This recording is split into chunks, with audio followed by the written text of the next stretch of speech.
الحمد لله رب العالمين والصلاة والسلام على سيد الأنبياء نبينا محمد وعلى آله أفضل الصلوات والتسليم.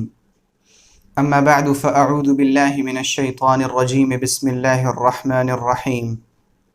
يا أيها الذين آمنوا كتب عليكم الصيام كما كتب على الذين من قبلكم لعلكم تتقون. صدق الله العظيم. وعن أبي هريرة رضي الله عنه قال قال رسول الله صلى الله عليه وسلم من صام رمضان إيمانا واحتسابا غفر له ما تقدم من ذنبه ومن قام رمضان إيمانا واحتسابا غفر له ما تقدم من ذنبه ومن قام ليلة القدر إيمانا واحتسابا غفر له ما تقدم من ذنبه. رواہ البخاری. میں سب سے پہلے اس اللہ رب العزت کا شکر گزار ہوں جس نے ہم سب کو رمضان کورس میں شریک ہونے کی توفیق عطا فرمائی، اور اس نے یہ ہمت دی کہ ہم سب اپنے وقت میں سے کچھ وقت اللہ رب العزت کے لیے خاص کریں. اور یہ جو تازہ فکر کورس کے لیے ہم 1 گھنٹے کا وقت نکال رہے ہیں، آپ یقین کریں کہ قیامت کے دن اس وقت نکالنے کی وجہ سے ہمیں جو خوشی ملے گی انشاءاللہ وہ بقیہ دوسری خوشی سے بڑھ کر ہوگی، کیونکہ ہم اس وقت میں ایک تو علم دین سیکھ رہے ہیں، اور پھر ہمارے دل کے اندر جو جذبہ ہے وہ یہ کہ ہم رمضان کو تقوی کی ٹریننگ اور تربیت کے طور پر گزاریں. تو یہ بذات خود ایک بہت ہی نیک جذبہ ہے. اللہ تعالیٰ اس جذبے کو قبول فرمائے. معمول کے مطابق آج بھی ہم انشاءاللہ اس علمی مجلس کے سلسلہ نمبر 4 میں 6 چیزوں کے تعلق سے گفتگو کریں گے. آج کا جو ہمارا سب سے پہلا موضوع ہے وہ ہے رمضان المبارک اور روزوں کی فضیلت. اس سلسلے میں صحیح بخاری میں اور صحیح مسلم میں حضرت ابو ہریرہ رضی اللہ عنہ سے ایک حدیث منقول ہے کہ پیغمبر صلی اللہ علیہ وسلم نے فرمایا کہ جو شخص رمضان المبارک کے روزے 2 نیت کے ساتھ رکھتا ہے، اللہ تعالیٰ اس کے پچھلے تمام گناہوں کو بخش دیتا ہے، معاف کر دیتا ہے، درگزر کر دیتا ہے. اور وہ 2 نیت یہ ہے کہ پہلی چیز کہ وہ ایمان کے ساتھ، یعنی اللہ رب العزت پر یقین کے ساتھ روزہ رکھے کہ اللہ کا یہ حکم ہے روزہ رکھنا. اور دوسری جو نیت ہے وہ ہے پیغمبر صلی اللہ علیہ وسلم نے فرمایا من صام رمضان ایمانا، جس نے رمضان کے روزے رکھے ایمان کے ساتھ، یعنی اللہ پر یقین کے ساتھ، وہ احتسابا، اور ثواب کی نیت سے، یعنی اس کی نیت ہو کہ مجھے ان روزوں کو رکھنے سے ثواب ملے گا کیونکہ میں روزے رکھ کر اللہ کا حکم مان رہا ہوں. یعنی اس میں ایک بہت بڑا چھپا ہوا پیغام ہے کہ روزہ رکھنے میں جو ہماری نیت ہو وہ یہ نہ ہو کہ لوگ سب روزے سے ہیں، اگر میں روزہ نہیں رکھوں گا تو لوگ مجھے کیا کہیں گے. اگر اس نیت سے روزہ رکھیں گے تو پھر یہ جو روزے کی فضیلت ہے وہ حاصل نہیں ہوگی. اگر کوئی اس وجہ سے روزہ رکھتا ہے کہ ابھی چونکہ سارے لوگ روزہ رکھ رہے ہیں اور اگر میں روزہ نہیں رکھوں گا تو مجھے کھانا بنا کر کون دے گا، اگر کوئی شخص اس جذبے کے ساتھ روزہ رکھتا ہے تو پھر اسے روزوں کی فضیلت حاصل نہیں ہوگی. روزوں کی فضیلت حاصل کرنے کے لیے جو نیت ہونی چاہیے وہ یہ کہ ہم اس سے ثواب حاصل کرنے والے ہوں. تو جو شخص ایمان کے ساتھ ثواب کی نیت سے روزے رکھے رمضان کے، اللہ تعالیٰ اس رمضان سے پہلے اس کے جتنے بھی گناہ ہیں سارے گناہ معاف کر دیتا ہے. آپ خود سوچیے کہ یہ کس قدر بڑی فضیلت کی بات ہے کہ اللہ تعالیٰ صرف 30 روزوں یا 29 روزوں کی وجہ سے پچھلے تمام گناہوں کو معاف کر دیتا ہے. پھر آگے حضور نے فرمایا وَمَنْ قَامَ رَمَضَانَ إِيمَانًا وَاحْتِسَابًا غُفِرَ لَهُ مَا تَقَدَّمَ مِنْ ذَنْبِهِ. اور جو شخص رمضان کی راتوں میں کھڑا ہو، یعنی جو قیام اللیل تراویح جسے ہم کہتے ہیں، وہ تراویح کی نماز پڑھے اور نیت یہی 2 چیزوں کی ہو. پہلی چیز تو اللہ پر یقین ہو، اللہ پر یقین کے ساتھ وہ رات کی تراویح پڑھے، اور دوسری چیز کہ اس میں اس کی نیت ثواب کی ہو. یہ نیت نہ ہو کہ سارے لوگ مسجد جا رہے ہیں، سارے لوگ تراویح پڑھ رہے ہیں، میں اگر سو جاؤں گا، میں اگر تراویح نہیں پڑھوں گا تو لوگ مجھے برا بھلا کہیں گے، اس لیے تراویح پڑھ لیتے ہیں. اگر اس نیت سے کوئی شخص قیام اللیل کرتا ہے تو پھر اسے قیام اللیل کی جو فضیلت ہے وہ حاصل نہیں ہوگی۔ تو اس میں بھی نیت یہ ہو کہ یہ اللہ کا حکم ہے اور مجھے اس سے ثواب حاصل کرنا ہے۔ تو پیغمبر صلی اللہ علیہ وسلم نے فرمایا کہ جو شخص رمضان کی راتوں میں قیام اللیل پڑھے، تراویح کی نماز پڑھتا ہے، اللہ تعالیٰ اس کے پچھلے تمام گناہوں کو معاف کر دیتا ہے۔ اور پھر آگے حضور نے فرمایا کہ جو شخص لیلۃ القدر میں کھڑا ہو، جاگے، اللہ کی عبادت کرے، اللہ تعالیٰ اس کے پچھلے تمام گناہوں کو معاف کر دے گا۔ لیلۃ القدر کے تعلق سے انشاءاللہ کسی اور علمی مجلس میں ہم تفصیلی گفتگو پیش کرنے کی کوشش کریں گے۔ اس وقت اس حدیث کے تعلق سے ایک بات جو سمجھنے کی ہے وہ یہ کہ بہت ساری حدیثوں میں ہمارے نبی صلی اللہ علیہ وسلم نے چیزوں کی فضیلت اس طرح بیان فرمائی کہ یہ کام کر لیجئے پچھلے تمام گناہ معاف ہو جائیں گے، یہ کام کر لیجئے پچھلے تمام گناہ معاف ہو جائیں گے۔ آپ ہمیشہ یاد رکھیں کہ جب بھی کسی بھی حدیث میں یہ بات ہو کہ اس عمل سے پچھلے تمام گناہ معاف ہو جائیں گے، اس کا مطلب یہ ہے کہ اس عمل کے کرنے کی وجہ سے پچھلے تمام صغیرہ گناہ معاف ہو جائیں گے۔ کبیرہ گناہ کسی عمل کی وجہ سے عام طور سے معاف نہیں ہوتے، یہ اللہ کا قانون ہے۔ اللہ کا قانون یہ ہے کہ کبیرہ گناہ معاف کروانے کے لیے، جو بڑے بڑے گناہ ہیں انہیں معاف کروانے کے لیے انسان کو توبہ کرنی ہوگی۔ تو جتنی بھی حدیثیں اس طرح کی ہیں کہ اس عمل سے پچھلے تمام گناہ معاف ہو جاتے ہیں، اس عمل سے پچھلے تمام گناہ معاف ہو جاتے ہیں، اس کا مطلب یہ ہے کہ اس عمل سے پچھلے تمام صغیرہ گناہ معاف ہو جاتے ہیں۔ اور جہاں تک کبیرہ گناہوں کی بات ہے تو اس کے لیے ہمیں توبہ کرنی ہوگی۔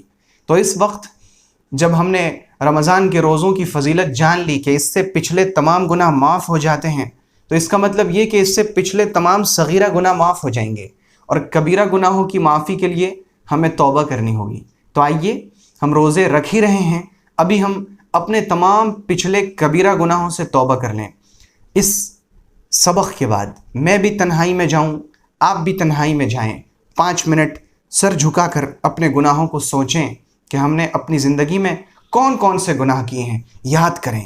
اگر یاد آ جائے تو بہت اچھی بات ہے، اور اگر بہت سارے گناہ ایسے بھی ہوں گے جو ہم نے بہت پہلے کیے ہیں، بہت پچھلے زمانے میں، بہت لمبا وقفہ گزر چکا، وہ ہمیں یاد نہیں آئیں گے، تو ہم اللہ تعالیٰ سے اپنے تمام گناہوں سے توبہ کریں، ایک مرتبہ توبہ کی تجدید کریں تاکہ ہمارے جو پچھلے گناہ صغیرہ ہیں وہ بھی معاف ہو جائیں، جو کبیرہ ہیں وہ بھی معاف ہو جائیں، اور ہمارے ذمے جو حقوق ہیں، لوگوں کے حقوق، کسی کا مال ہمارے پاس ہے، کسی کی جائیداد ہمارے پاس ہے، کسی کا کوئی اور حق ہمارے پاس ہے، ان حقوق کو ہم ادا کریں۔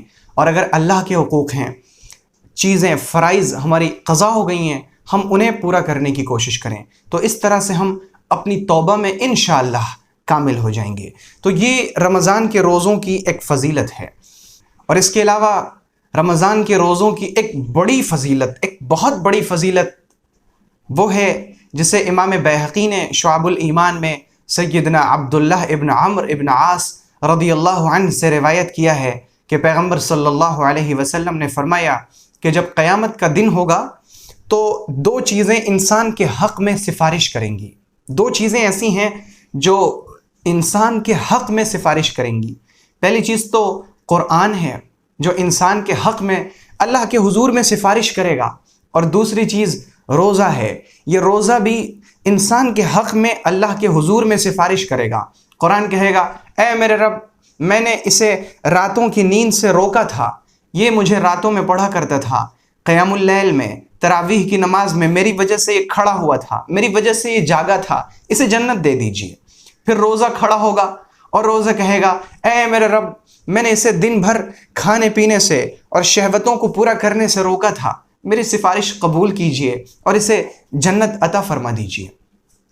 تو یہ 2 چیزیں، قرآن اور روزہ، انسان کے حق میں یہ دونوں سفارش کریں گے۔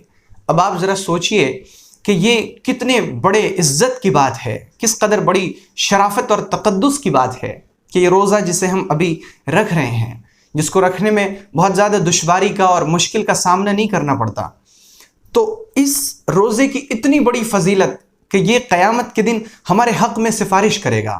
اور ظاہر سی بات ہے کہ اللہ کا حکم یعنی روزہ اور اللہ کا کلام یعنی قرآن، اگر یہ 2 چیزیں ہمارے حق میں سفارش کر دیں تو اللہ تعالیٰ ان کی سفارش ضرور سنے گا۔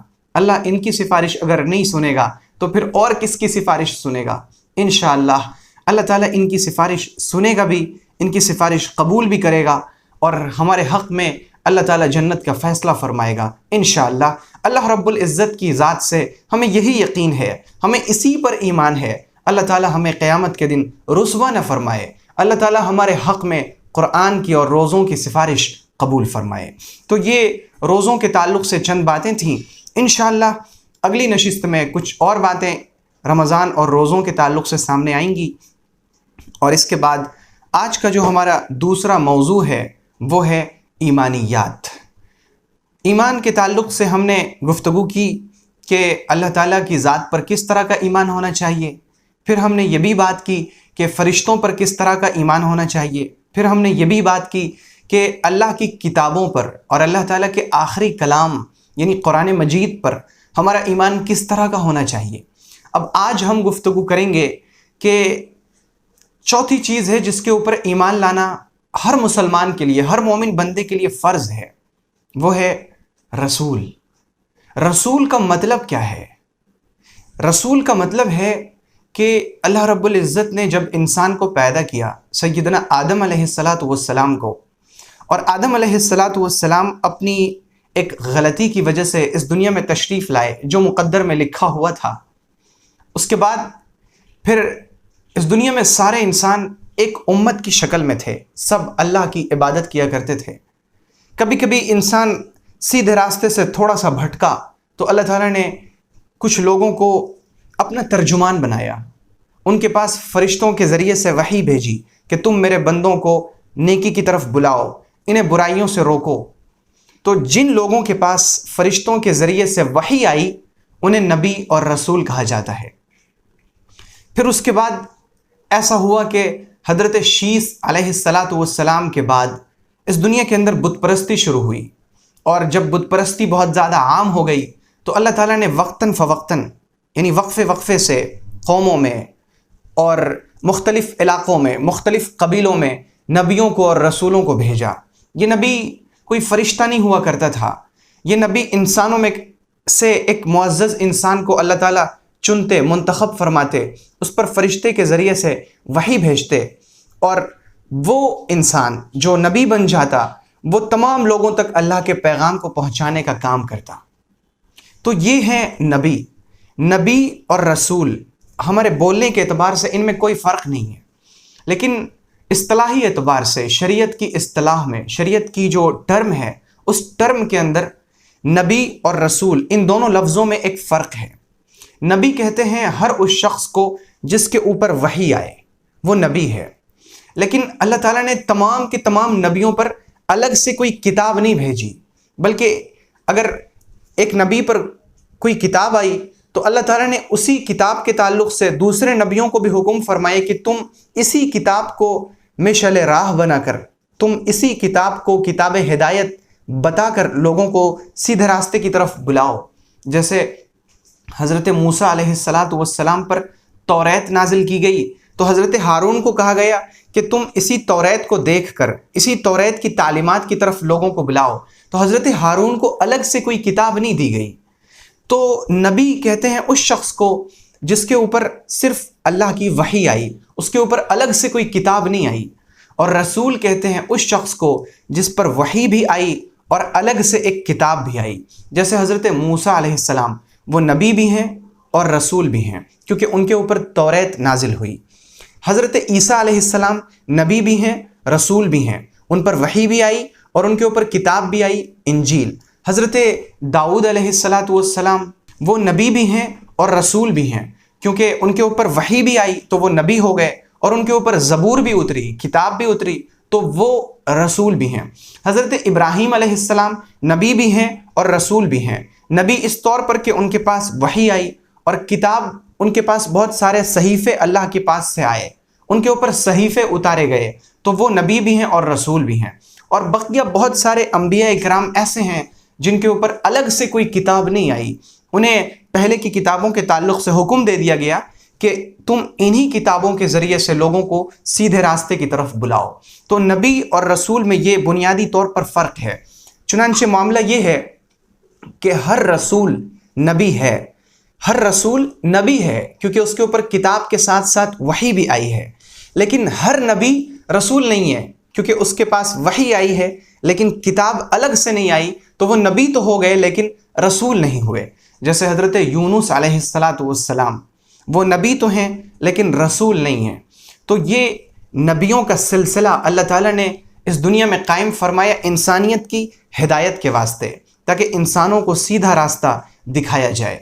جو نبی اور رسول ہوا کرتے تھے یہ اللہ تعالیٰ کے امین ہوا کرتے تھے، ان کے پاس اللہ تعالیٰ کی جو بھی تعلیمات آئیں، اللہ کے پاس سے جو احکام آئے، جو فرامین آئے، انہوں نے ان تمام فرامین کو، ان تمام احکامات کو لوگوں تک ہو بہو پہنچایا۔ انہوں نے تبلیغ میں اس پیغام ہدایت کو پہنچانے میں کسی طرح کی کوئی کمی یا کوئی کسر باقی نہیں چھوڑی۔ تمام انبیاء کرام نے اپنے اپنے مشن کو پورا کیا۔ بہت سارے نبی اس دنیا میں ایسے بھی ہوئے ہیں کہ ہزارہ سال تک لوگوں کو بلاتے رہے، لیکن ان کے جو ماننے والے ہوئے وہ 100 سے بھی کم تھے۔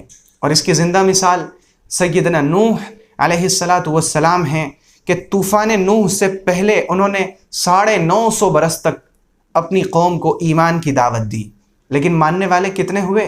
100 سے بھی کم۔ 100 سے بھی کم لوگ ایسے تھے جنہوں نے ایمان کی دعوت پر لبیک کہا۔ قیامت کے دن کچھ انبیاء کرام ایسے بھی ہوں گے جن کے پاس صرف ایک صحابی ہوگا، یعنی ان کو ماننے والے صرف ایک شخص ہوں گے۔ ایسے بھی انبیاء کرام کچھ قیامت کے دن ہوں گے۔ تو یہ نبی اور رسول کا ایک مختصر سا تعارف ہے۔ تمام انبیاء کرام پر ایمان لانا ہر مسلمان کے لیے فرض ہے۔ ہر مسلمان پر فرض ہے کہ وہ آخری نبی حضرت محمد مصطفیٰ صلی اللہ علیہ وآلہ وسلم پر ایمان لائے، اور ساتھ ساتھ ایمان لائے کہ اللہ کے نبی صلی اللہ علیہ وسلم سے پہلے اس دنیا میں جتنے بھی انبیاء کرام آئے ہیں، ہمیں ان کے نام معلوم ہوں یا نہ ہوں، ہم سب پر ایمان لاتے ہیں۔ لوگ کہتے ہیں کہ اس دنیا میں 1,24,000 انبیاء کرام تشریف لائے۔ یہ جو تعداد بتائی جاتی ہے یہ کوئی یقینی تعداد نہیں ہے۔ بعض روایات میں ہے کہ 8,500 انبیاء کرام تشریف لائے ہیں۔ 8,500 ہوں یا 1,25,000 ہوں یا 2,00,000 ہوں، جتنے بھی ہوں، ہمیں تعداد سے کوئی مطلب نہیں، کیونکہ تعداد نہ قرآن میں مذکور ہے نہ حدیث میں اس کا ذکر ہے۔ یہ اندازے سے ایک تعداد بتائی گئی ہے، اور یہ جو اندازے سے تعداد بتائی گئی ہے اس تعداد کو حتمی اور یقینی ہم نہیں سمجھ سکتے۔ جتنے بھی انبیاء کرام تشریف لائے ہم سب پر ایمان لاتے ہیں کہ وہ سب کے سب اللہ کے سچے نبی، پیغمبر اور رسول تھے، سب کے سب نبی تھے، اللہ تعالیٰ کی تعلیمات کو پہنچانے والے تھے، اور ہم سب پر ایمان لاتے ہیں، ہم سب کی عزت کرتے ہیں۔ اور نبیوں کا معاملہ یہ ہے کہ اللہ تعالیٰ نے بعض رسول کو دوسرے بعض رسولوں پر فضیلت دی۔ خود اللہ نے فرمایا تِلْكَ الرُّسُلُ فَضَّلْنَا بَعْضَهُمْ عَلَى بَعْضٍ، کہ یہ رسول ہیں، ان میں سے بعض کو یعنی کچھ کو کچھ دوسرے پر ہم نے فضیلت دی، مرتبہ دیا، یعنی کسی کا درجہ بہت بڑھا ہوا ہے۔ حضرت ابراہیم کا، موسیٰ کا، عیسیٰ کا، نوح کا، ہمارے نبی صلی اللہ علیہ وسلم کا، ان کا درجہ بہت بلند ہے، اونچا ہے۔ یہ سب اولو العزم پیغمبر ہیں، اور باقی رسولوں کا اور نبیوں کا درجہ ان کے بعد ہے۔ لیکن ہم اس طرح سے کسی نبی کا درجہ بیان نہیں کر سکتے کہ دوسرے نبی کی توہین ہو جائے۔ کسی نبی کے سلسلے میں ادنا سی اگر گستاخی بھی ہو جائے تو انسان ایمان سے نکل جاتا ہے۔ ان نبیوں پر ایمان لانے کے بعد ہمارا عمل کیسا ہونا چاہیے؟ ہمارا عمل یہ ہو کہ چونکہ ہمارے نبی صلی اللہ علیہ وسلم کی جو تعلیمات ہیں وہ آپ سے پہلے تمام انبیاء کرام کی تعلیمات کو جامع ہیں، یعنی آپ سے پہلے جتنے بھی انبیاء کرام تشریف لائے سب سے آخر میں ہمارے نبی آئے ہیں، تو ہمارے نبی نے قرآن کی شکل میں اور حدیث کی شکل میں جو تعلیمات اس دنیا کے سامنے پیش کی ہیں وہ پچھلی تمام تعلیمات کو پورا کرتی ہیں۔ ایسا نہیں کہ پہلے کی تعلیمات کچھ اور ہیں، قرآن کی تعلیمات کچھ اور ہیں۔ اللہ کا کلام یعنی قرآن مجید ہمیں جو کچھ کہتا ہے، توریت میں، زبور میں اور انجیل میں بنیادی طور پر یہی سب باتیں لکھی ہیں۔ تو نبیوں پر اور رسولوں پر ایمان لانے کا مطلب یہ ہے کہ ہمارے نبی صلی اللہ علیہ وسلم کی جو تعلیمات ہیں، یعنی حدیث میں جو باتیں بیان کی گئی ہیں، ہم تمام باتوں پر یقین رکھیں کہ یہ سب کی سب سچ ہیں، اور ہم ان تمام باتوں پر عمل کریں جو احکام ہیں، کرنے کے کام ہیں، ہم انہیں کرنے والے ہوں، جن سے ہمیں روکا گیا ہے ہم ان سے رکنے والے ہوں۔ یہ رسولوں پر ایمان لانے کے بعد رسولوں پر ایمان لانے کا تقاضا ہوگا۔ یہ تقاضا ہے کہ ہم رسولوں کی تعلیمات پر عمل کریں، اور تمام کے تمام رسولوں کی تعلیمات کا جو جامع اور خلاصہ ہے وہ حدیث کی شکل میں ہمارے سامنے موجود ہے۔ تو جب ہم حدیث رسول پر اور اپنے نبی صلی اللہ علیہ وسلم کی سنتوں پر عمل کریں گے تو گویا کہ ہم تمام انبیاء کرام پر ایمان لانے کا جو تقاضا ہے اس کے اوپر عمل کرنے والے ہوں گے انشاءاللہ۔ تو یہ نبیوں پر ایمان لانے کا مطلب ہے۔ اب نبیوں پر جو لوگ ایمان لاتے ہیں اور جنہوں نے انبیاء کرام کو اپنی آنکھوں سے دیکھا ایمان کی حالت میں، اور پھر ایمان کی حالت میں ہی وہ اس دنیا سے رخصت ہوئے، انہیں صحابی کہا جاتا ہے۔ جیسے سیدنا ابو بکر رضی اللہ عنہ، سیدنا عمر ابن الخطاب، سیدنا عثمان ابن عفان رضی اللہ عنہ، سیدنا علی ابن ابی طالب رضی اللہ عنہ، اور بقیہ تمام صحابہ کرام جن کا نام ہم سب سنتے اور بہت سو کا نام ہم جانتے ہیں، کہ جنہوں نے حضور کو ایمان کی حالت میں اپنی آنکھوں سے دیکھا، پھر وہ ایمان کی حالت میں ہی اس دنیا سے رخصت ہوئے، یعنی ان کا انتقال جب ہوا تب بھی وہ مومن تھے۔ ایسے لوگوں کو صحابی کہا جاتا ہے۔ اور صحابہ کرام پر بھی ایمان لانا ہمارے لیے اس لیے ضروری ہے کیونکہ صحابہ کرام کا تذکرہ قرآن مجید میں اللہ رب العزت نے اس طور پر فرمایا رضی اللہ عنہم ورضوا عنہ، کہ تمام صحابہ کرام، وہ لوگ بھی جو سابقین اولین میں سے ہیں، وہ بھی جو فتح مکہ سے پہلے مسلمان ہوئے، وہ بھی فتح مکہ کے بعد جو مسلمان ہوئے، وہ بھی سب کے سب سے اللہ راضی ہیں، اور اللہ بھی ان سب سے راضی ہے۔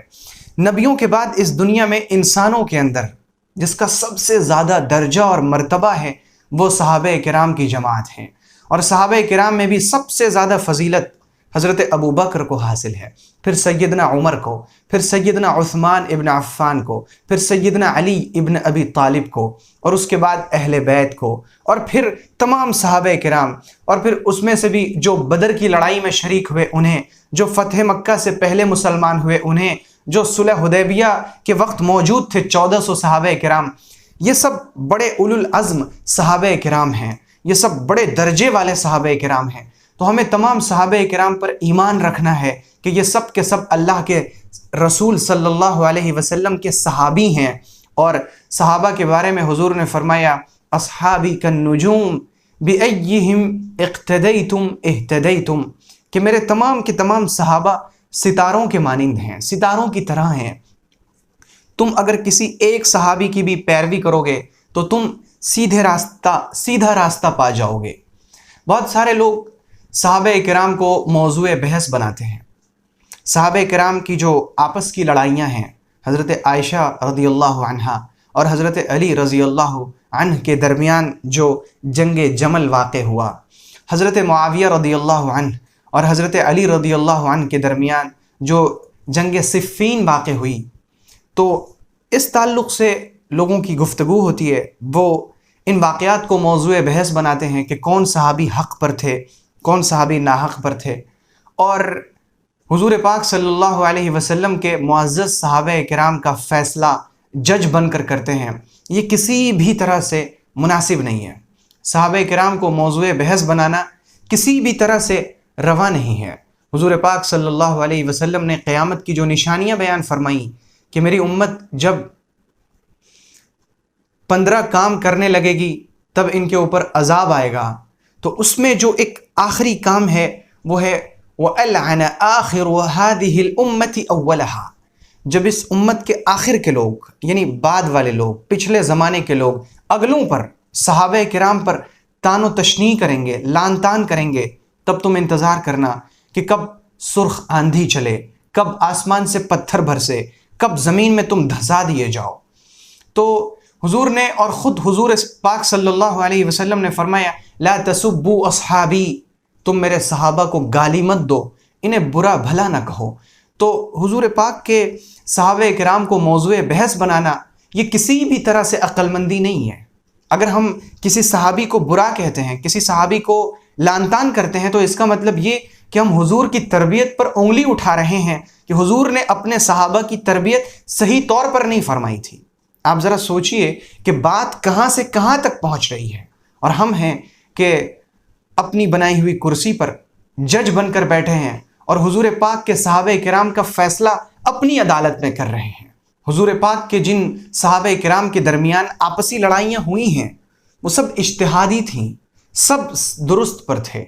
پیغمبر صلی اللہ علیہ وسلم نے فرمایا کہ جب کوئی مجتہد اجتہاد کرتا ہے، یعنی اپنے دماغ سے کسی شرعی حکم کا فیصلہ کرتا ہے اور وہ اجتہاد کا اہل بھی تھا، پھر اگر وہ غلطی کرے، یہ بخاری کی روایت ہے کہ اگر کوئی مجتہد اجتہاد کرے پھر وہ غلطی کرتا ہے تو اس کے لیے ایک اجر ہے، کیونکہ اس نے اجتہاد تو کیا، اور جس نے صحیح اجتہاد کیا تو اسے 2 اجر ملتا ہے، ایک تو اجتہاد کرنے کا اجر اور دوسرا درست کو پانے کا اجر۔ تو صحابہ کرام نے جو اجتہاد کیا، اگر ان کا اجتہاد غلط بھی تھا تب بھی انہیں اجر ہی مل رہا ہے۔ ہم کون ہیں کہ اللہ کے رسول صلی اللہ علیہ وسلم کی تربیت پر انگلی اٹھائیں؟ ہم کون ہیں جو حضور پاک صلی اللہ علیہ وسلم کے چہیتے صحابیوں پر انگلی اٹھائیں، ان پر ہم لعن طعن کریں؟ جب بھی آپ اس طرح کے بیان کو سنیے، آپ اسے سائڈ کر دیجئے، ایسے بیانات نہ تو سنیں۔ اگر کوئی شخص آپ کے سامنے صحابہ کرام کے آپسی اختلافات کے تعلق سے گفتگو کرے تو آپ اپنی زبان کو بند رکھیں اور کہیں کہ میں اپنا ایمان محفوظ رکھنا چاہتا ہوں، میں اس سلسلے میں آپ سے گفتگو نہیں کر سکتا، میں اس کا اہل نہیں ہوں، اس کا فیصلہ اللہ کرنے والا ہے، میں فیصلہ کرنے کا اہل نہیں۔ یہی ہے ایمان کو محفوظ رکھنے کا طریقہ۔ تو آج یہ چند باتیں تھیں جو عقیدے ایمانیات کے تعلق سے سامنے آ سکی ہیں۔ آج کا جو ہمارا تیسرا موضوع ہے وہ ہے روزے کے کچھ احکام۔ روزے میں بہت سارے لوگ پریشان ہوتے ہیں کہ روزے کی حالت میں ناخون کاٹ سکتے ہیں، یعنی بال کاٹ سکتے ہیں، یعنی اچھی طرح سے سمجھ لیا جائے کہ روزے میں ناخون بھی کاٹا جا سکتا ہے، بال بھی کاٹا جا سکتا ہے، بال مونڈا بھی جا سکتا ہے، کسی بھی جگہ کا بال نکالا بھی جا سکتا ہے، کوئی مسئلہ نہیں ہے۔ بال نکالنے سے یا ناخون کاٹنے سے نہ تو روزہ ٹوٹتا ہے نہ روزہ مکروہ ہوتا ہے۔ اسی طرح سے مسواک کرنے سے بھی روزے میں کوئی کراہیت نہیں آتی۔ اگر بہت زیادہ گرمی لگ رہی ہو تو ٹھنڈک حاصل کرنے کے لیے نہا لینا یا بار بار منہ کو دھلنا، اس سے بھی کوئی حرج نہیں۔ اسی طرح رمضان کی راتوں میں جو چاہیں کھا سکتے ہیں، جو چاہیں پی سکتے ہیں، بیوی کے ساتھ جماع کر سکتے ہیں، کوئی حرج نہیں۔ روزے کی حالت میں دن کے وقت خوشبو سونگھا جا سکتا ہے، خوشبو جلایا جا سکتا ہے۔ اسی طرح تھوک کو نگلنے سے روزے کے اوپر کوئی اثر نہیں پڑتا۔ اسی طرح اگر کوئی بچہ ایسا ہے جس کو کھانا چبا کر دینے کی ضرورت ہے، کوئی ایسی صورتحال پیدا ہو جائے کہ ہمیں کوئی چیز چبا کر دینا کسی معذور کو یا مجبور کو یا کسی بچے کو دینا ضروری ہے، تو اسے چبا کر دیا جا سکتا ہے۔ بس دھیان رہے کہ ہم نے جس چیز کو چبایا ہے اس کا مزہ ہمارے حلق تک نہ پہنچے۔ اگر کوئی شخص روزے کی حالت میں دن میں سویا اور سونے کی حالت میں اسے احتلام ہو گیا، یعنی وہ ناپاک ہو گیا، تو نیند کی حالت میں احتلام ہو جانے کی وجہ سے اس کا روزہ نہیں ٹوٹتا۔ لیکن اگر اس نے جاگتے ہوئے کسی طرح کی کوئی حرکت کی، جمع نہیں کیا، کچھ اس نے تصور کیا یا اس نے اپنی بیوی کو بار بار شہوت کی نگاہ سے دیکھا اور پھر اسے نہانے کی ضرورت پیش آ گئی، تو ایسی صورت میں اس کا روزہ ٹوٹ جائے گا اور اس روزے کی اسے قضا کرنی ہوگی۔ اس روزے کا کفارہ دینا لازم نہیں، لیکن اس روزے کی قضا کرنی ہوگی۔ روزے کی حالت میں سر میں تیل ڈالنا یا پورے بدن میں تیل لگانا یا کریم کا استعمال کرنا بالکل جائز ہے، کوئی مسئلہ نہیں۔ یہ روزے کے چند مسائل تھے جو ہم آج پیش کر سکے ہیں۔ انشاءاللہ مزید مسائل اگلی نشست میں پیش کرنے کی کوشش کریں گے۔ آج کا جو ہمارا چوتھا موضوع ہے وہ ہے زکوٰۃ۔ زکوٰۃ کے تعلق سے کچھ بنیادی باتیں سامنے آ چکی۔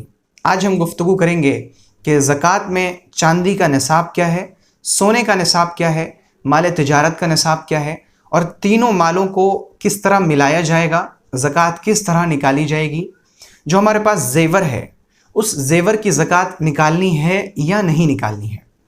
سب سے پہلی چیز یہ سمجھی جائے کہ اگر کسی شخص کے پاس صرف سونا ہے، صرف سونا، تو صرف سونے کا جو نصاب ہے وہ 7.5 تولہ سونا ہے، اور اگر اسے ہم گرام کے حساب سے دیکھیں تو 87.5 گرام 87.5 گرام سونا اگر کسی کے پاس ہے تو اس کے اوپر زکوٰۃ فرض ہے۔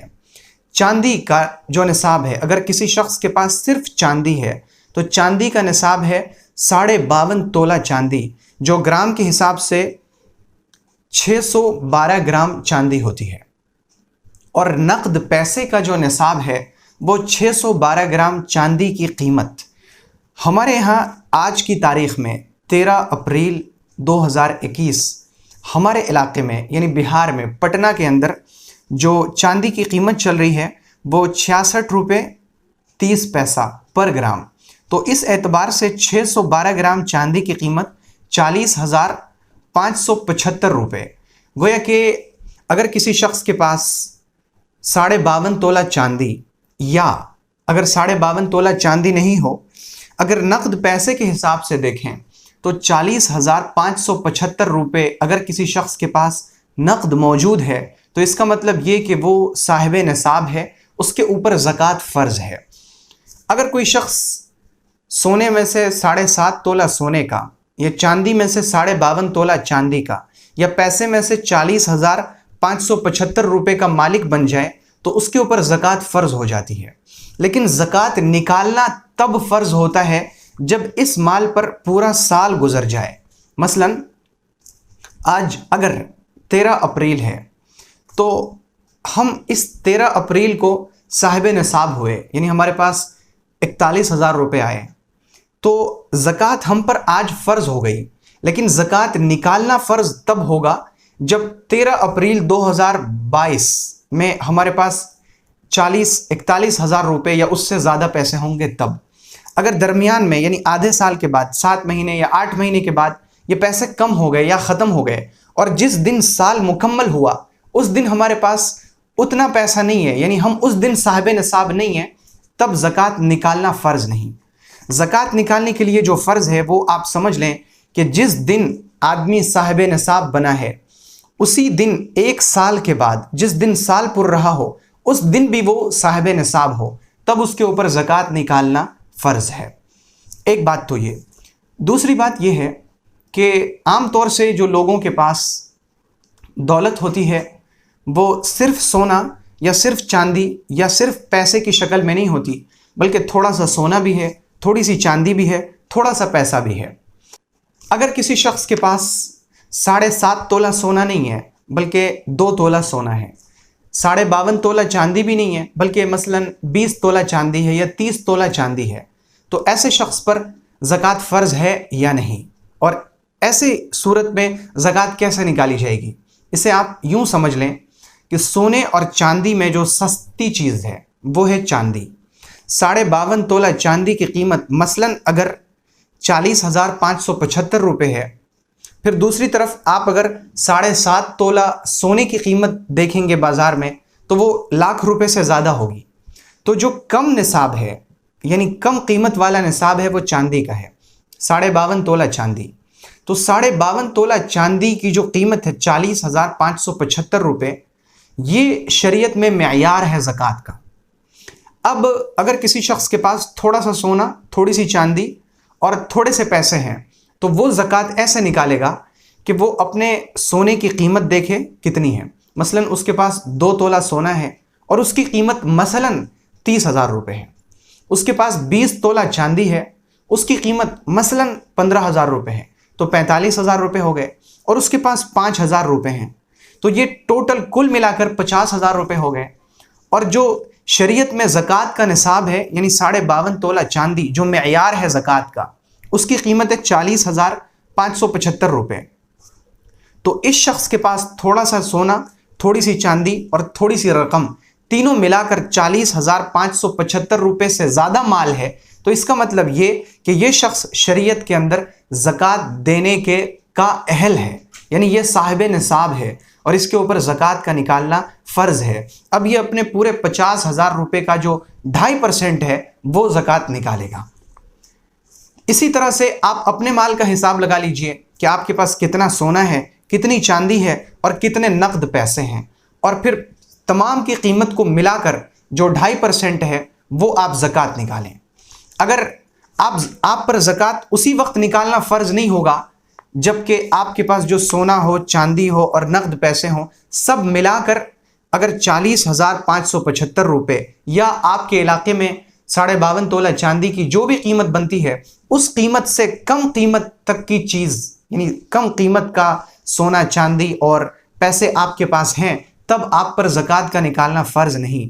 لیکن اگر 52.5 تولہ چاندی کی قیمت سے زیادہ کی مالیت کے آپ مالک ہیں تو پھر آپ پر زکوٰۃ کا نکالنا فرض ہے۔ اور اگر صحیح طور پر آپ اپنی مالیت کا اندازہ نہ کر سکیں، یعنی زکوٰۃ کا کیلکولیشن نہ ہو سکے، تو جن لوگوں کے پاس میرے نمبر ہیں، آپ فون کر کے یا واٹس ایپ پر رابطہ کر کے مجھ سے اپنی مالیت بتا کر پوچھ سکتے ہیں کہ اس میں زکوٰۃ کس قدر نکلے گی۔ تو زکوٰۃ میں اگر صرف سونا ہے تو اس کا جو نصاب ہے وہ 7.5 تولہ سونا یعنی 87.5 گرام، اور اگر صرف چاندی ہے تو وہ ہے 52.5 تولہ چاندی، اور یہ گرام کے حساب سے 612 گرام ہے۔ اور اگر صرف پیسہ ہے تو 40,575 روپے۔ ہمارے آج کی تاریخ میں 13 اپریل 2021 میں پٹنہ کے اندر یہ قیمت ہے۔ آپ اپنے علاقے کی قیمت دیکھ لیں کہ 612 گرام چاندی کی قیمت کیا ہے۔ اگر اتنے مال کے آپ مالک ہیں تو پھر آپ 2.5% زکوٰۃ نکالیں، لیکن اس میں بھی سال گزرنے کی شرط ہے، اور وہ میں نے آپ کو سمجھا دی۔ لیکن سال گزرنے سے پہلے اگر کوئی شخص زکوٰۃ نکالنا چاہے تو یہ بہت اچھی بات ہے، وہ شخص اللہ رب العزت کے نزدیک اجر کا مستحق ہوگا۔ یہاں پر ایک مسئلہ اور بھی ہے کہ وہ زیور جو عورتیں پہنتی ہیں، استعمال کرتی ہیں، وہ استعمال کیے جانے والے زیور پر زکوٰۃ فرض ہے یا نہیں۔ اس سلسلے میں سنن ابی داؤد میں حضرت عمرو ابن شعیب سے، وہ اپنے باپ سے اور یہ اپنے دادا سے روایت کرتے ہیں کہ پیغمبر صلی اللہ علیہ وسلم کے پاس ایک عورت آئی اور ساتھ میں اپنی ایک بچی کو لے کر آئی، اور بچی کے دونوں ہاتھوں میں سونے کے بہت بھاری کنگن تھے۔ حضور نے دیکھا تو پوچھا کہ ارے اللہ کی بندی، اس کنگن کی زکوٰۃ نکالتی ہو یا نہیں؟ اس عورت نے کہا یا رسول اللہ نہیں، ہم تو زکوٰۃ نہیں نکالتے۔ حضور پاک صلی اللہ علیہ وسلم نے فرمایا کیا تمہیں پسند ہے کہ اللہ تعالیٰ ان کنگنوں کے بدلے میں تمہاری بیٹی کو قیامت کے دن آگ کا کنگن پہنائے؟ یہ سن کر وہ عورت ڈر گئی، یا رسول اللہ نہیں۔ پھر اس نے وہ کنگن اتارے اور حضور کو دے کر کہا یا رسول اللہ یہ اللہ اور اس کے رسول کے لیے ہے۔ تو اس حدیث سے صاف طور پر یہ بات سمجھ میں آتی ہے کہ جو استعمال کے زیور ہیں ان کے اوپر زکوٰۃ فرض ہے۔ عورتوں کو چاہیے کہ وہ زیور جو وہ استعمال کرتی ہیں، ناک میں پہنتی ہیں یا کان میں پہنتی ہیں یا گلے میں پہنتی ہیں یا ہاتھوں میں پہنتی ہیں، تو ان کی بھی زکوٰۃ نکالیں۔ اسی طرح سنن ابی داؤد میں حضرت ام سلمہ رضی اللہ عنہا کی روایت ہے کہ وہ فرماتی ہیں کہ میں اوضاح پہنتی تھی، یہ ایک خاص قسم کا سونے کا زیور ہے۔ میں نے پیغمبر صلی اللہ علیہ وسلم سے پوچھا یا رسول اللہ کیا یہ بھی کنز ہے؟ وہ کنز جس کی وعید ہے کہ تم جو جمع کر کے رکھتے ہو وہ قیامت کے دن تمہارے لیے گلے کا طوق بن جائے گا، تو یہ جو وعید ہے مال کی، میں جو یہ زیور پہنتی ہوں کیا یہ بھی اسی وعید میں داخل ہے؟ حضرت نبی اکرم صلی اللہ علیہ وسلم نے فرمایا کہ اگر یہ نصاب کو پہنچ جائے اور تم اس کی زکوٰۃ نکال دو تو پھر یہ کنز نہیں ہے۔ تو گویا کہ حضور نے یہ فرمایا کہ اگر یہ زکوٰۃ کی مقدار کو پہنچ جائے پھر تم اس کی زکوٰۃ نکال دو تو پھر یہ وعید میں شامل نہیں ہے، لیکن اگر تم نے زکوٰۃ نہیں نکالا تو پھر وعید میں شامل ہے۔ تو اس حدیث سے، ان دونوں حدیثوں سے جو میں نے ابو داؤد کی دونوں حدیثیں پیش کیں، ان دونوں حدیثوں سے مختلف علماء نے یہ استدلال کیا ہے کہ، اور خاص طور پر امام ابو حنیفہ رحمۃ اللہ علیہ اور امام شافعی رحمۃ اللہ علیہ کے کچھ اصحاب، ان کا استدلال ہے کہ عورتیں استعمال کے لیے جو زیور پہنتی ہیں، جو زیور استعمال کرتی ہیں، ان کی بھی زکوٰۃ فرض ہے۔ لیکن بعض دوسرے ائمہ، امام مالک رحمۃ اللہ علیہ، امام احمد ابن حنبل رحمۃ اللہ علیہ، ان کا مسلک یہ ہے کہ وہ زیورات جو استعمال کیے جاتے ہیں ان کے اوپر زکوٰۃ فرض نہیں ہے۔ اسی طرح سے اس مسئلے میں صحابہ کرام میں بھی بعض صحابہ کرام کی رائے یہ تھی کہ استعمال کے زیور پر زکوٰۃ فرض نہیں، اور بعض صحابہ کرام کی رائے یہ تھی کہ استعمال ہونے والے زیورات پر بھی زکوٰۃ فرض ہے۔ تو گویا کہ رائے صحابہ کرام کے زمانے سے ہی الگ الگ رہی ہے۔ کچھ صحابہ کرام کے نزدیک زکوٰۃ فرض ہے، کچھ صحابہ کرام کا ماننا ہے کہ استعمال کی چیزیں ہیں، اس لیے استعمال کی چیزوں پر زکوٰۃ فرض نہیں ہے، زکوٰۃ تو اضافی چیزوں پر فرض ہوتا ہے۔ تو گویا کہ صحابہ کرام کے زمانے سے ہی رائیں الگ الگ رہی ہیں۔ اس سلسلے میں جو محتاط احتیاطی رویہ ہے، احتیاطی جو طریقہ ہوگا وہ یہ کہ ہمیں چاہیے کہ استعمال ہونے والے زیور ہوں یا استعمال نہ ہونے والے زیور ہوں، دونوں کی ہم زکوٰۃ نکالیں۔ یہی بہترین طریقہ ہے، یہی محتاط طریقہ ہے، یہی احتیاطی طریقہ ہے، اور یہی محفوظ رہنے کا طریقہ ہے۔ اللہ رب العزت ہمیں ہر طرح کے شر سے اور فتنے سے محفوظ رکھے، اور ہمارے مال کو اللہ تعالیٰ پاک و صاف فرمائے، اور ہم میں سے جس شخص پر زکوٰۃ فرض ہے اللہ رب العزت اسے زکوٰۃ نکالنے کی توفیق عطا فرمائے، اور ہماری زکوٰۃ کو اور ہماری صدقات و خیرات کو اپنے فضل و کرم سے قبول فرمائے۔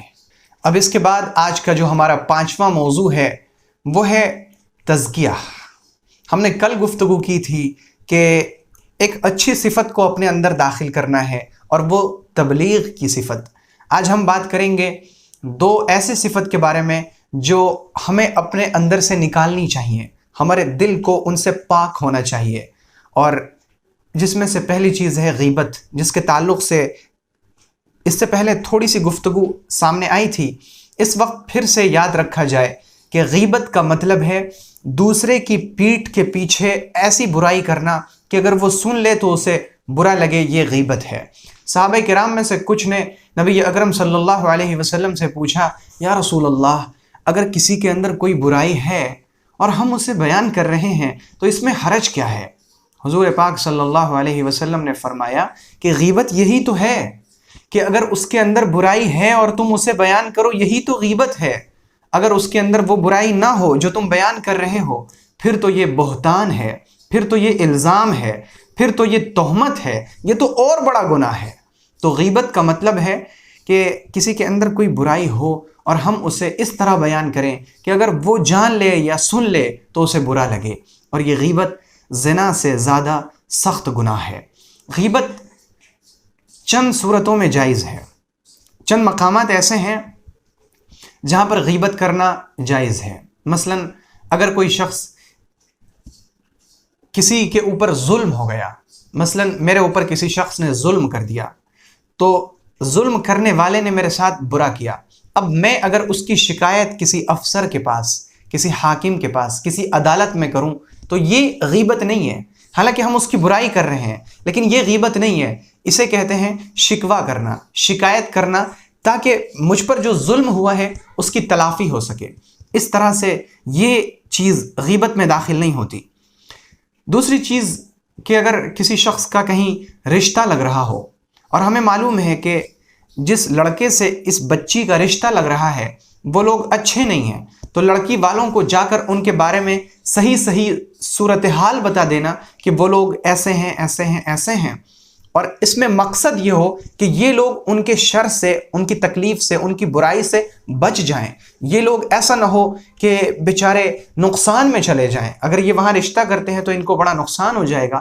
تو اس مقصد سے ان لوگوں کے پاس جا کر ان کی برائی بتا دینا یہ غیبت نہیں ہے، بلکہ یہ اچھی چیز ہے۔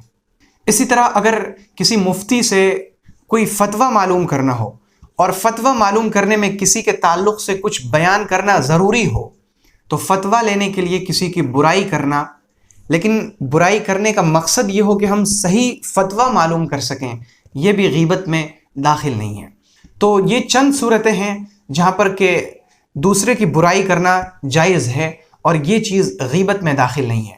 لیکن جو چیز کے غیبت ہے وہ غیبت کرنا اور غیبت سننا دونوں برابر گناہ ہے۔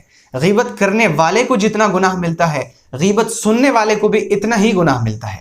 سو اگر آپ غیبت سے بچتے ہیں، غیبت کرنے سے، تو پھر ہماری اور ہم سب کی کوشش ہو کہ ہم جس طرح غیبت کرنے سے بچتے ہیں اسی طرح ہم غیبت سننے سے بھی بچیں۔ اگر کوئی شخص ہمارے سامنے کسی کی غیبت کرے تو ہم اسے کہہ دیں کہ بھائی آپ اپنی بات کریں، اپنی بیوی کی بات کریں، اپنے بچے کی بات کریں، والدین کی بات کریں، دوسرے کی بات نہ کریں، میرے پاس سننے کے لیے وقت نہیں ہے۔ آپ صاف طور پر اسے کہہ دیں۔ ہمارے اندر آج اخلاقی جرأت کی بہت کمی ہے، بہت کمی ہے۔ اخلاقی طور پر ہمارے اندر جرت نہیں ہے، صاف گوئی ہمارے اندر ہے ہی نہیں، صاف گوئی بالکل ختم ہوتی جا رہی ہے۔ تو ہم اس صاف گوئی کے ساتھ، صاف گوئی سے ہم کام لیں، ہم اخلاقی جرأت کا مظاہرہ کریں، ہم کہہ دیں کہ میں اللہ کی نافرمانی نہیں کر سکتا، میں آپ کی غیبت سن کر غیبت کا گناہ مول نہیں لے سکتا، مجھے اس سے کوئی فائدہ نہیں، آپ خدا کے واسطے اپنی بات بند کریں۔ اور میں جس طرح غیبت کرنا نہیں چاہتا، اسی طرح میں چاہتا ہوں کہ غیبت سے میرے کان بھی گندے نہ ہوں، اس لیے مجھے معاف کیجئے اور غیبت کو بند کیجئے۔ تو ہم اس طرح سے غیبت کرنے سے بھی بچیں گے انشاءاللہ، اور غیبت سننے سے بھی بچیں گے۔ تو یہ غیبت کرنا ایک مرض ہے جسے ہمیں اپنے اندر سے باہر نکال پھینکنا چاہیے۔ اب اس کے بعد ایک خرابی اور ہے جسے ہمیں اپنے اندر سے نکالنی چاہیے، اور وہ ہے اسراف، فضول خرچی۔ اللہ تعالیٰ قرآن میں فرماتا ہے کُلُوا واشربوا ولا تسرفوا، کھاؤ اور پیو لیکن فضول خرچی نہ کرو۔ ایک آیت میں اللہ تعالیٰ فرماتا ہے ان المبذرین کانوا اخوان الشیاطین، کہ جو فضول خرچی کرنے والے ہیں، بے جا خرچ کرنے والے، یہ سب شیطان کے بھائی ہیں۔ آپ ذرا سوچئے کہ فضول خرچی کرنے والوں کو اللہ تعالیٰ نے کون سا لقب دیا، یہ کس قدر منحوس لقب ہے کہ یہ سب شیطان کے بھائی ہیں، شیطان کے مددگار۔ بھائی کا مطلب ہوتا ہے مدد کرنے والا، تعاون کرنے والا۔ ہم دین کی مدد کرنے والے ہوں، ہم اسلام کی مدد کرنے والے ہوں، لیکن جو لوگ فضول خرچی کرتے ہیں، اللہ تعالیٰ نے ان کے بارے میں فرمایا اخوان الشیاطین، یہ شیطان کی مدد کرنے والے ہیں۔ تو فضول خرچی یہ گناہ ہے۔ اللہ تعالیٰ فرماتے ہیں کھاؤ پیو، جتنا کھا سکتے ہو کھاؤ، جتنا پی سکتے ہو پیو، لیکن فضول خرچی نہ کرو۔ فضول خرچی ہے کیا؟ دیکھیں، ایک ہوتی ہے ضرورت، ضرورت پوری کرنا فضول خرچی نہیں ہے۔ ضرورت ہماری بڑی سے بڑی بھی ہو سکتی ہے۔ اور ضرورت کسے کہتے ہیں؟ لوگ کہہ سکتے ہیں کہ مجھے یہ بھی ضرورت ہے، مجھے یہ بھی ضرورت ہے، مجھے 10 کاروں کی ضرورت ہے، مجھے 15-20 بائکس کی ضرورت ہے، مجھے 10-15 موبائلز کی ضرورت ہے۔ تو ضرورت کے تعلق سے ہم کہہ تو بہت طرح کی باتیں کہہ سکتے ہیں، ہمیں اس کی بھی ضرورت، اس کی بھی ضرورت، اس کی بھی ضرورت، لیکن شریعت میں ضرورت کہتے ہیں اس چیز کو جس کے نہ ہونے سے ضرر لاحق ہو، جس کے نہ ہونے سے تکلیف ہو جائے، وہ ہے ضرورت۔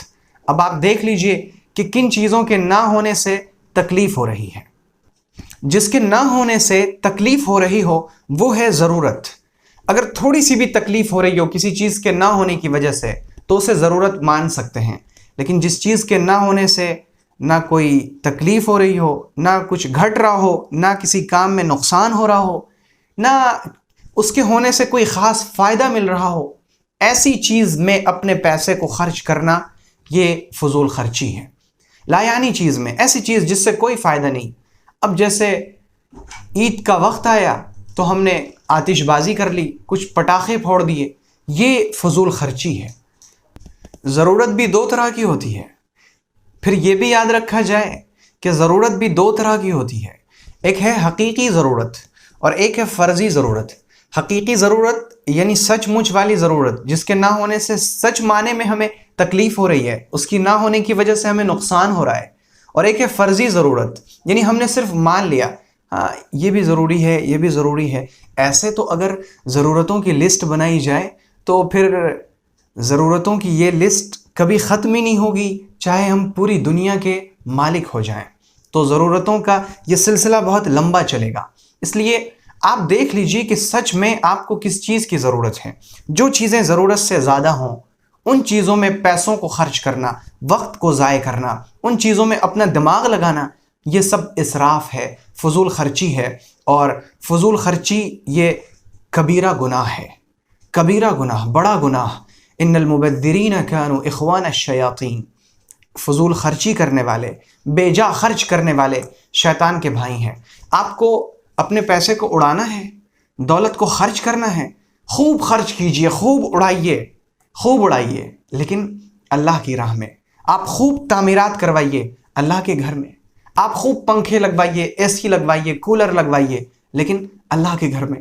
جتنا خرچ کرنا ہو خرچ کیجئے، لیکن اللہ کی راہ میں۔ اللہ کی راہ میں جس قدر اڑا دیجئے گا وہ کم ہی ہے، اور جس قدر آپ یہاں اللہ کی راہ میں خرچ کریں گے قیامت کے دن خوب سے خوب بدلہ پائیں گے۔ تو خرچ اگر آپ بہت زیادہ کرنا چاہتے ہیں تو خرچ کیجئے، لیکن اسلامی اداروں میں خرچ کریں، مسجد میں خرچ کریں، مدرسوں میں خرچ کریں، جو اسلامی تنظیمیں حقیقی معنوں میں کام کر رہی ہیں آپ وہاں خرچ کریں۔ ایک شخص میرے پاس آئے اور کہنے لگے کہ میرے ہاتھ میں پیسے رکتے نہیں ہیں، مجھ سے خرچ بہت ہو جاتا ہے، کوئی ایسا طریقہ بتائیں کہ خرچ کم ہو جائیں۔ میں نے ان سے کہا کہ ایسا طریقہ تو میں نہیں بتا سکتا جس سے آپ کے خرچ کم ہو جائیں، آپ خوب خرچ کریں، بس میں آپ کو خرچ کرنے کی جگہ بتاتا ہوں۔ آپ میرے مدرسے میں خرچ کریں، آپ تازہ فکر کے بہت سارے پروجیکٹس چلتے ہیں آپ وہاں خرچ کریں۔ انہوں نے ماشاءاللہ اس میں بہت حصہ لیا۔ تو اگر آپ کو بھی بہت زیادہ خرچ کرنے کی عادت ہے تو خرچ کیجئے اچھی جگہوں پر، اللہ کے دین کے لیے خرچ کیجئے، تو اس کا اجر بھی ملے گا اور آپ اس کا فائدہ دنیا میں اور آخرت دونوں جگہ محسوس کریں گے۔ تو یہ تزکیہ کے تعلق سے چند باتیں تھیں جو آج سامنے آ سکیں، اور اب جو ہمارا چھٹا موضوع ہے اس پر ہم گفتگو کریں گے انشاءاللہ۔ تو آج ہم سورہ اخلاص سیکھیں گے۔ میں ایک مرتبہ اس کی تلاوت کر دوں، پھر اس کے بعد انشاءاللہ اسے ہم تھوڑا تھوڑا کر کے سیکھیں گے کہ کس لفظ کو کیسے پڑھنا ہے تجوید کے ساتھ انشاءاللہ۔ اعوذ باللہ من الشیطان الرجیم، بسم اللہ الرحمن الرحیم، قل هو اللہ احد اللہ الصمد لم یلد ولم یولد ولم یکن له کفوا احد۔ اعوذ باللہ، باللہ میں جو لام ہے اسے ہم باریک رکھیں گے، باللہ من الشیطان الرجیم، بسم اللہ الرحمن الرحیم۔ میں نے کل ایک بات بتائی تھی کہ 5 حرف ایسے ہیں کہ اگر ان پر رکا جائے تو آواز واپس پلٹتی ہے، قاف، طا، با، جیم، دال، اور میں نے اس کا مجموعہ بتایا تھا قطب جد، قطب جد۔ اگر ان میں سے کسی حرف پر ہم رکیں گے تو آواز واپس پلٹے گی۔ آج اس پوری سورہ میں، سورہ اخلاص میں، ہم جہاں جہاں رکتے ہیں وہاں پر دال ہے تو آواز ہماری واپس پلٹے گی۔ قل قاف سے پڑھنا ہے اور قاف حلق سے نکلے گا، وہ میں نے پہلے بھی بتایا ہے۔ قل هو اللہ احد، هو اللہ، اللہ میں جو لام ہے اسے ہم موٹا کریں گے، قل هو اللہ احد۔ لام کو موٹا کرنے کے لیے زبان کو تالو کے اوپر والے حصے پر لگائیں گے۔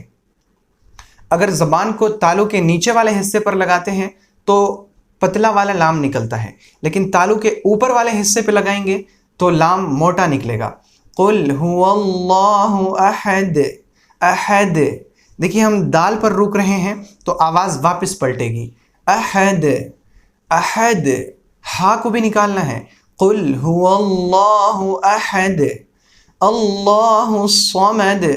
اللہ میں بھی جو لام ہے اسے موٹا کریں گے، اللہ الصمد۔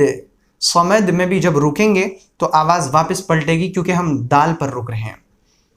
لم یلد ولم یولد، لم یلد، یلد میں جو لام ہے اسے ہم باریک رکھیں گے کیونکہ لام کے نیچے زیر ہے، لام کے نیچے زیر ہو تو لام باریک ہوتی ہے۔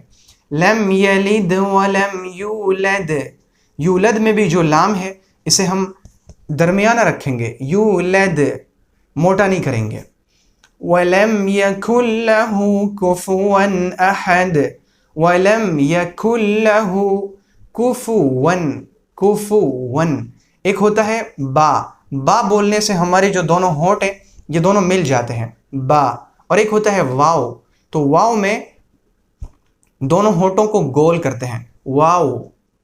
وَلَمْ يَكُنْ لَهُ كُفُوًا، كُفُوًا، ون میں دونوں ہونٹوں کو ملائیں گے نہیں کیونکہ با نہیں ہے، واو ہے، تو واو کو ہم ہونٹوں کو گول کر کے پڑھتے ہیں، کفواً احد، احد۔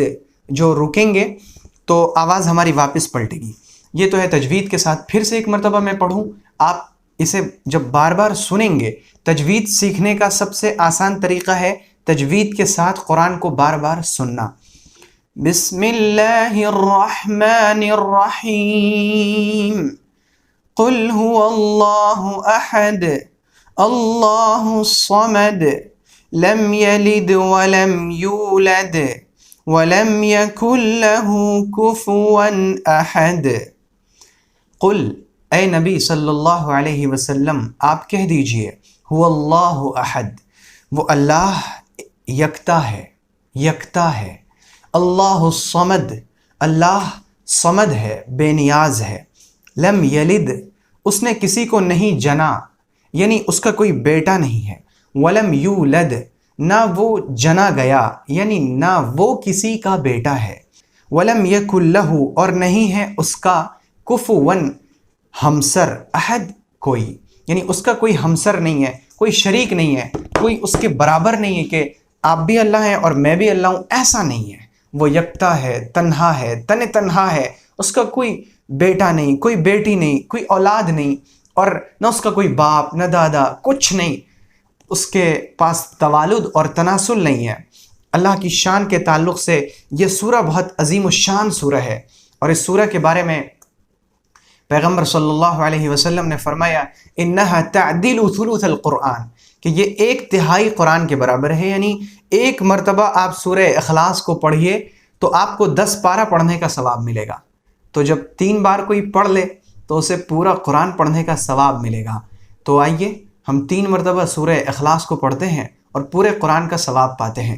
لیکن ایک بات یاد رہے جو میں پہلے بھی عرض کر چکا ہوں، کہ ایسا نہ ہو کہ پورے قرآن کو ہم چھوڑ دیں اور صرف دن میں 3 مرتبہ سورہ اخلاص پڑھتے رہیں کہ ہم نے پورا قرآن پڑھ لیا۔ اس میں ثواب تو مل جائے گا، لیکن جو پورے قرآن کو پڑھنے کی فضیلت ہے اور ہر آیت کا جو الگ نور ہے اور ہر آیت میں جو ہدایت انسان کے لیے چھپی ہے، وہ کہاں سے ملے گی؟ اس لیے پورے قرآن کو بھی پڑھیں گے اور سورہ اخلاص کو بھی روزانہ کم از کم 3 بار ضرور پڑھیں گے، تاکہ ہمیں کم از کم پورے قرآن پڑھنے کا ثواب مل جائے۔ آپ اللہ کی امان میں رہیے، انشاءاللہ پھر کل ملاقات ہوتی ہے اگر اللہ نے چاہا تو۔ السلام علیکم ورحمۃ اللہ وبرکاتہ۔